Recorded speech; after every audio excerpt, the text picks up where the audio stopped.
महाराज जी, क्या नाम आपको आपका है और क्या दिक्कत आपको है? हमारा नाम योगी संतोषनाथ है। मैं गोरक्ष पीठ का सन्यासी हूँ। दिक्कत है कि मैं गोरखनाथ मंदिर रहता था। गोरखनाथ मंदिर में मतलब बैठना, साधन करना, साधना करना, रहना। बाद में एक महात्मा है शंभुदास, ये वहाँ आना जाना था। शारदीय नवरात्रि में कहे हमारे यहाँ घूमने चलिए महाराज। हम यहाँ घूमने आ गए तो यहाँ एक नागा पोखरा है, वहाँ रहने लगे हम। किस गांव में है? मनिकापुर। मनिकापुर गांव है, ग्राम सभा भी है मनिकापुर। वहाँ टीन सेट उन सेट पड़ गया, हम रहने लगे। एक दो महीना रहे, वहाँ पर कुछ अराजक तत्वों से विवाद हुआ। वहाँ से फिर उनको पुलिस हटाई, पुलिस की व्यवस्था हो गई, हम रहने लगे। किस बात पे विवाद हुआ था? विवाद हुआ था, कुछ शराबी लोग आए थे, तो शराबी लोग शराब पी करके तो हमने उन लोगों को भगाया, तो विवाद किए वो लोग। ये खिचड़ी के दिन की बात है। बाद में वहाँ एसो बरगदवा बढ़िया काम किए और फिर हम रहने लगे ठीक से। उसके बाद ये आवास की बात आई। जब आवास की बात आई तो अपात्र व्यक्तियों को आवास दिया गया, जिनके कई कई मकाने हैं, उनके घर में खेत भी है, उनमें कमाने वाले लोग भी हैं। और गरीबों की झुग्गी झोपड़ियाँ आज आप जा करके मनिकापुर में देख लीजिए, आप स्वयं वहाँ चलकर आप लोग देखिए। वो लोग हमारे पास आए कि गोरखनाथ मंदिर के महाराज जी के शिष्य हैं, तो कुछ हम लोगों का भलाई करेंगे। हमने प्रधान को बुलवा के जब कहा तो प्रधान हम पर उग्र हो गया, भ्रष्टाचार करने वाला। कौन है प्रधान? वो उमेश प्रजापति है, मनिकापुर। फिर मैंने वहां से मंदिर चला गया, चुपचाप सम्मान बचाते हैं हम लोग अपना। मंदिर पर जब हम गए 2 महीना बीता, तो ये लोग आए वहाँ, जिनको गाली देना, पीड़ित करना वो कर रहे थे, आवास मांगने वाले को। सब लोग आए। आने के बाद वहाँ पर एप्लीकेशन डाले, महाराज जी से मिले। उसमें एडीओ ने एक लड़के को धमकाया जिसके नाम से एप्लीकेशन था, राकेश यादव।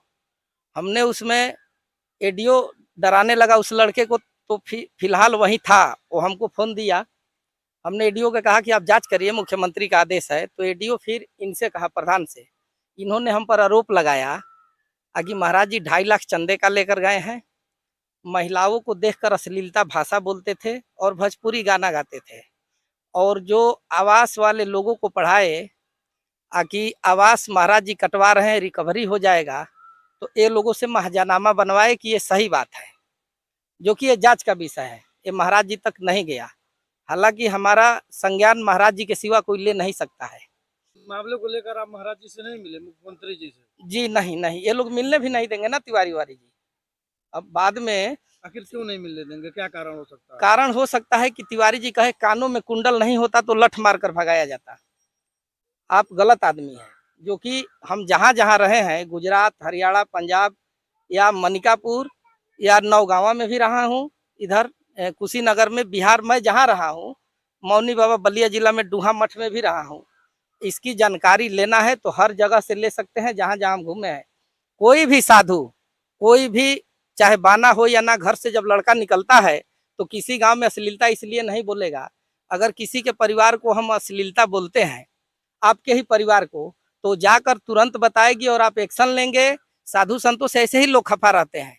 यानी कि आपका कहना है कि मनिकापुर प्रधान षड्यंत्र के तहत आपको निकाल दिए ग्राम जी सभा से? हाँ, षड्यंत्र के तहत ग्राम सभा से निकाला।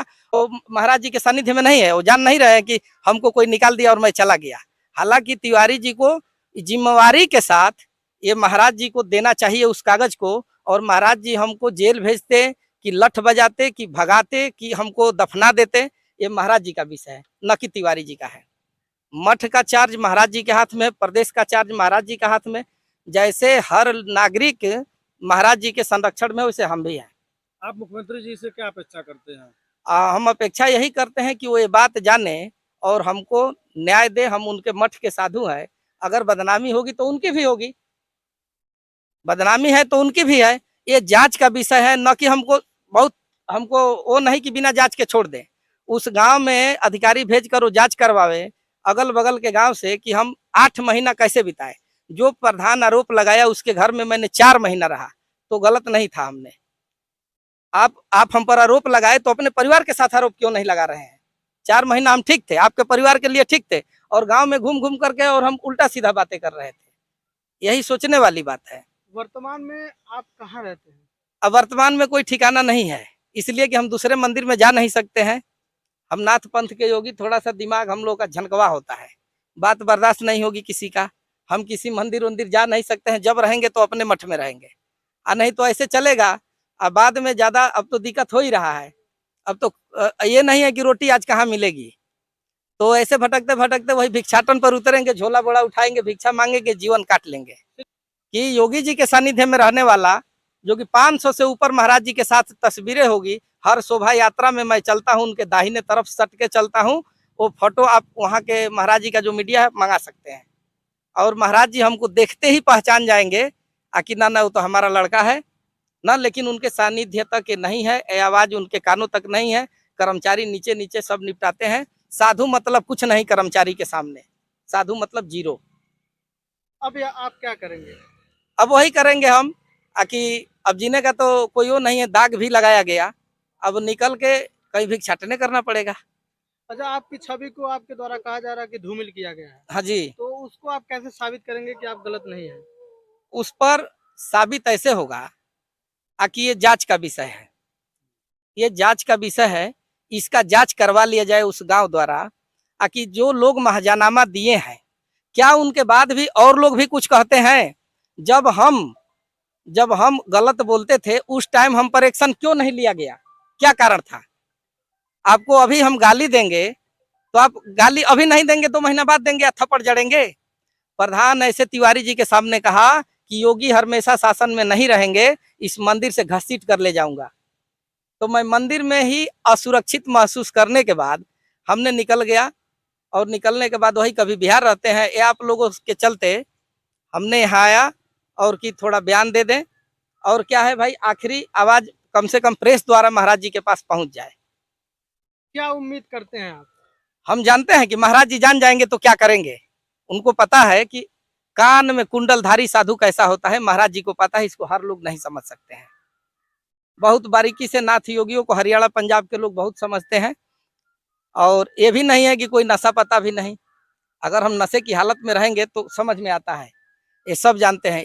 छवि इसलिए धूमिल किया जाता है कि जो ही साधु अच्छा रहेगा, महाराज जी के सानिध्य में नजर में चलेगा, और लोग बिगाड़ने का काम करते हैं।